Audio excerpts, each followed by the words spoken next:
नमस्कार दोस्तों, एक बार फिर आप सभी का स्वागत है मनोज फिल्मी पॉडकास्ट में। आज के एपिसोड में दोस्तों हम आपको उस फिल्म के बारे में बताएंगे जिसने अमिताभ की किस्मत चमका दी थी और उसके टिकट 20 गुना ज़्यादा दाम में ब्लैक हुई थी। अमिताभ बच्चन को एंग्री यंग मैन बनाने में सलीम जावेद के अलावा प्राण साहब का भी बड़ा हाथ रहा था। दोस्तों, वीडियो में आगे बढ़ने से पहले प्लीज़ मेरे चैनल को सब्सक्राइब करके बेल आइकन को जरूर प्रेस कर दीजिएगा। तो चलिए दोस्तों, वीडियो को शुरू करते हैं। मेगा स्टार, शहंशाह, सदी के महानायक, बिग बी, आज अमिताभ बच्चन को ना जाने किन किन नामों से बुलाया जाता है। आज हर कोई उनके साथ काम करने को बेताब रहता है, पर कभी ऐसा भी वक्त था जब उनकी फिल्में लगातार फ्लॉप हो रही थी। कोई एक्ट्रेस भी अमिताभ के साथ काम करने को राजी नहीं थी। जो भी प्रोड्यूसर अमिताभ को देखता मुंह बिचकाने लगता था। फिर आई जंजीर, जिसने ऐसा तहलका मचाया कि अमिताभ बच्चन की किस्मत ही पलट गई। जो कभी अमिताभ से मुंह फेर लेते थे और उन्हें पनौती मानने लगे थे, वो तक उनके आगे हाथ जोड़े खड़े रहने लगे। जिस एक्टर पर फ्लॉप के ठप्पे के कारण कोई निर्माता निर्देशक तक साथ काम नहीं करना चाहता था, वो रातों रात स्टार बन गया था। खुद अमिताभ को भी यकीन नहीं हुआ। जिस फिल्म के टिकट को कोई 5 रुपए में भी खरीदने को राजी नहीं था, उसके टिकट 20 गुना अधिक दामों पर बिके। इस चक्कर में उन्हें 104 डिग्री बुखार तक हो गया था। लेकिन उस दिन प्राण ने वो बात ना कही होती तो भारतीय सिनेमा को कभी angry young man Amitabh Bachchan नहीं मिल पाता। अमिताभ बच्चन को कैरियर में खूब स्ट्रगल करना पड़ा और काफी रिजेक्शन भी झेला। जिस आवाज पर आज पूरी दुनिया फिदा है, उसी के कारण अमिताभ को रिजेक्ट कर दिया गया था। खूब ताने भी मारे गए। साल 1969 में जब पहली फिल्म 7 हिंदुस्तानी रिलीज हुई तो वो बुरी तरह फ्लॉप रही।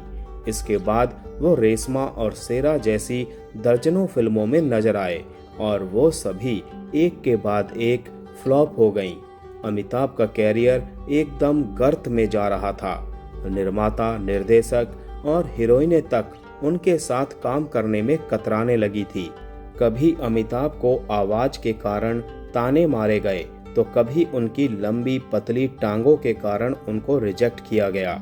अमिताभ जहां भी हाथ पैर मार रहे थे, निराशा ही हाथ लग रही थी। फिर आया साल 1973। तब प्रकाश मेहरा जंजीर के लिए कास्टिंग कर रहे थे। फिल्म की कहानी एक एंग्री यंग मैन की थी, जिसमें रोमांस या रोमांटिक एंगल की गुंजाइश तक नहीं थी। ऐसे में प्रकाश मेहरा कई बड़े एक्टर्स के पास गए, पर हर किसी ने वो फिल्म रिजेक्ट कर दी। इससे वो बुरी तरह हताश हो गए थे। सलीम खान ने अपनी documentary series angry young man में फराह खान से बातचीत में बताया है कि 70 के दशक के हर बड़े स्टार ने जंजीर ठुकरा दी थी। बकौल सलीम खान, दिलीप साहब से लेकर धर्मेंद्र और राजकुमार तक सभी ने फिल्म ठुकरा दी। हमें कोई हीरो नहीं मिल रहा था, कोई हीरोइन भी फिल्म में काम नहीं करना चाहती थी। तभी प्राण ने प्रकाश मेहरा और सलीम जावेद को अमिताभ बच्चन का नाम सुझाया। प्राण ने प्रकाश मेहरा से कहा कि वो अमिताभ की कुछ फिल्में देख लें और फिर फैसला करें। उनकी फिल्में फ्लॉप जरूर हो रही है, पर उसमें कुछ खास बात है। उसे एक सही फिल्म की तलाश है। इसके बाद प्रकाश मेहरा ने अमिताभ बच्चन को जंजीर के लिए साइन कर लिया। अब हीरो तो मिल गया, पर कोई भी हीरोइन नहीं मिल रही थी। कोई भी अमिताभ के साथ काम नहीं करना चाहती थी। तब सलीम जावेद ने जया बच्चन को अप्रोच किया। उस वक्त जया भादुड़ी बड़ी स्टार थी, पर कहीं न कहीं वो जानती थी कि जंजीर के बाद अमिताभ का कैरियर उड़ान भरेगा।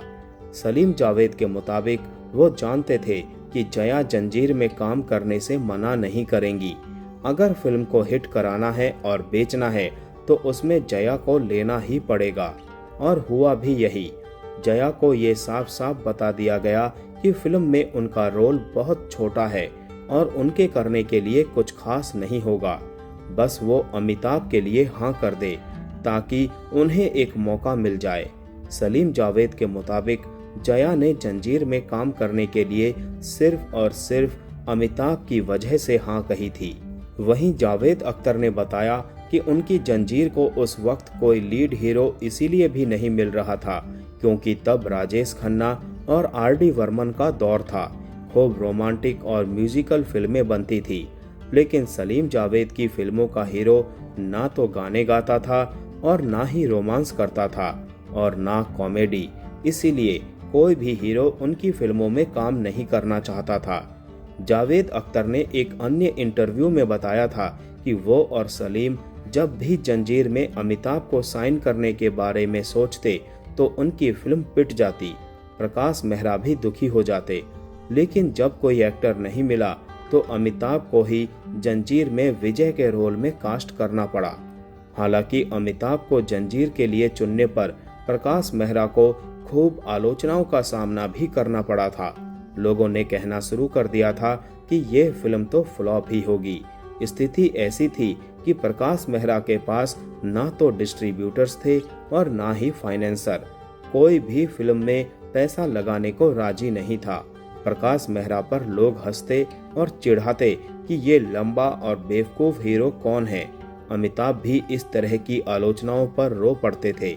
जब जंजीर रिलीज हुई तो बॉम्बे में इतना बुरा हाल रहा कि प्रकाश मेहरा और अमिताभ बच्चन निराश हो गए। शुरू के 4 दिन तो फिल्म ने ऐसा परफॉर्म किया कि लगा कि ये बुरी तरह फ्लॉप है, लेकिन 4 दिन बाद ऐसा कमाल हुआ कि 5 रुपए का टिकट 100 रुपए में बिकने लगा था। प्रकाश मेहरा ने बताया था कि गेटी गैलेक्सी सिनेमा के सामने टिकट खिड़की पर लोग लंबी लाइन लगाए खड़े थे। वहां 5 रुपए का टिकट 100 रुपए में यानी 20 गुना ज्यादा दाम में बिक रहा था। फिल्म सुपरहिट होने की राह पर थी और अमिताभ की तारीफ होनी शुरू हो गई थी। वो रातों रात स्टार बन गए थे, जिसे देख अमिताभ को 104 डिग्री बुखार आ गया। अमिताभ बच्चन को विश्वास ही नहीं हो रहा था कि वो एक स्टार बन चुके हैं और बॉलीवुड में एक नए क्लेवर के स्टार का उदय हो चुका है। तो दोस्तों, आज का एपिसोड यहीं समाप्त करते हैं। मिलते हैं नेक्स्ट एपिसोड में। तब तक के लिए आप सभी को tata bye bye, take care.